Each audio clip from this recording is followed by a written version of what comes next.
Saturday was no ordinary laundry day for residents of Hendrick Town, better known as Sweat Hill in Trelawny. Hurricane Melissa washed more than just clothes. It washed away comfort, livelihood, and in some cases, hope. Here's Sandy Williams with this story of survival after the storm.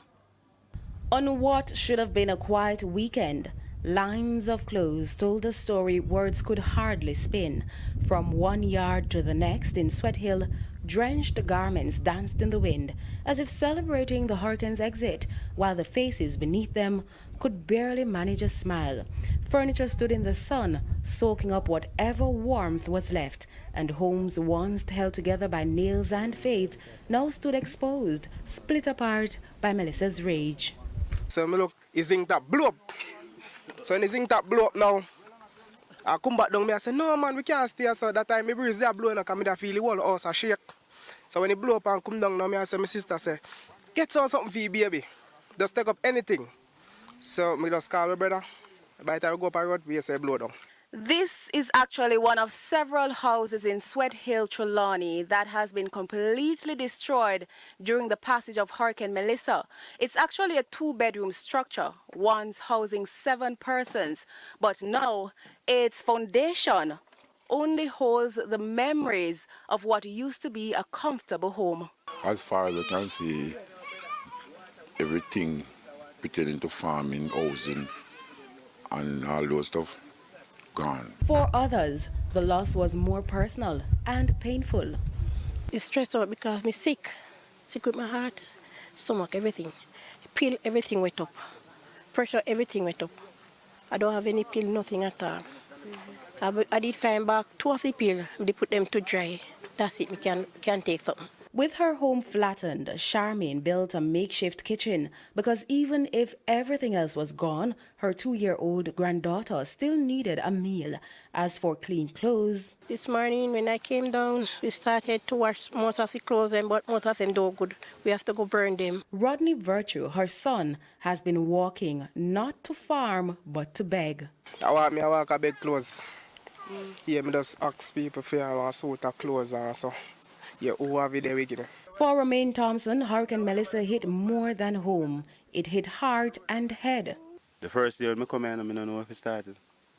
I feel like we just give up it. Because just the other day, I buy a little carrot and I come and see my house blow down and my windscreen crack. To me, at the time, it was a saltless man. But it's when I walk up on the road and see what happened. I have to just put everything to fun and just laugh about it. I lose everything and half of my head. He laughs now, but is the kind of laugh that keeps tears from falling.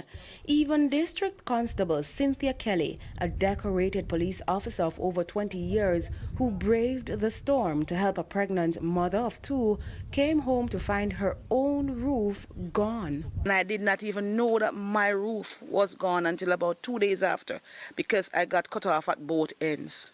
Can't come in. So I had to stay at this station. In Sweat Hill, farming is life, or was. Now the hills that once fed families are stripped bare. We don't have no more farmers in Sweat Hill again. Yam and few farmers who plant banana are planting. That was our main livelihood. And those are things of the past. Next 2 weeks when this we have a dim time there. We are going to suffer. Why, what? Because look here now. The fruit tree them blow down. The yam you can't get to it. So the banana will blow down, you know. All when it ain't fit, you have to use it. So you know by next week all of them they wanna start ripe, I go start spoil. So they say hunger I go start. But even in their distress, the people of Sweat Hill showed the kind of spirit money can't buy. Before our news team left, residents with almost nothing left themselves gathered what little they could from the broken fields to offer us. A few yams, some bananas, and kind words, small tokens of generosity that somehow survived the storm. And not far from there, hope came rolling in. Quite literally. Just as our news team was leaving, we met a group of Good Samaritans on the road, their vehicle packed with food, clothes, and compassion. When we look at the social media, we see the cry of the people, our heart bleeds. And we said, out of our own personal pocket, we said we're going to move and do something. And so they did, bringing not just care packages, but care itself. Because even when Melissa took almost everything, she couldn't take the Jamaican spirit. Still standing, still sharing, still shining, even through the storms after wash. I thank you. God bless you. I love you.